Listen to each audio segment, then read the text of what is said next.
এই চিত্রই বলে দেয় কতটা ভয়াবহ ছিল তুরস্কের এই ভূমিকম্প। ৮৪ বছর পরের এই ভূমিকম্পটি এতটাই তীব্র ছিল যে তা সিরিয়া, লেবানন, সাইপ্রাস এমনকি মিশরেও অনুভূত হয়েছে। ভৌগোলিক অবস্থানের কারণেই দেশটিতে প্রায়ই ভূমিকম্প হয়। ভূতত্ত্ববিদদের মতে আনাতোলিয়ান টেকটনিক প্লেটের বাইরেও দেশটি আরও দুটি মহাদেশীয় টেকটনিক প্লেটের উপর অবস্থান করছে। সেই প্লেট দুটি হল ইউরোপিয়ান ও আফ্রিকান টেকটনিক প্লেট। এছাড়া আরও একটি প্লেট এই অংশে এসে সংযুক্ত হয়েছে, সেটি হল অ্যারাবিয়ান প্লেট। ফলে এসব প্লেটের কোনো একটি সামান্য নড়াচড়ার অর্থই হল ভূমিকম্পের সৃষ্টি হওয়া। ১৯৩৯ সালের ডিসেম্বরে তুরস্কের উত্তর পশ্চিমাঞ্চলে ৭.৮ মাত্রার ভূমিকম্প হয়েছিল। ও সময় ৩০,০০০ মানুষের প্রাণহানি ঘটে। এর আগে ২০২০ সালের জানুয়ারি ও অক্টোবরে দুবার ভূমিকম্প হয় দেশটিতে।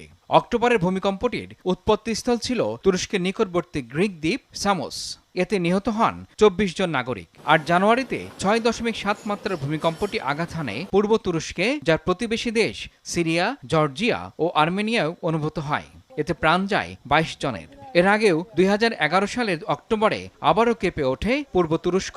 দেশটির ভ্যান প্রদেশে আঘাত হানা এই ভূমিকম্পে ১৩৮ জন নিহত এবং ৩৫০ জন আহত হয়। সেবারও ভূমিকম্পের তীব্রতা অনুভূত হয় প্রতিবেশী দেশ ইরাকেও। এর আগের বছরের মার্চে ৬ মাত্রার একটি ভয়াবহ ভূমিকম্প পূর্ব তুরস্কের একটি গ্রামে আঘাত হানে। এতে নিহত হয় অর্ধশত। গ্রামটি পুরোপুরি ধ্বংস হয়ে যায় এবং অন্য ৪টি গ্রাম ব্যাপকভাবে ক্ষতিগ্রস্ত হয়। মূলত প্রথম ভূমিকম্পের পরপরই ৫.৬ মাত্রার আরেকটি ভূমিকম্প আঘাত হানে। মাঝে অবশ্য প্রায় এক দশকে দেশটিতে কোনো ভূমিকম্পের ঘটনা ঘটেনি।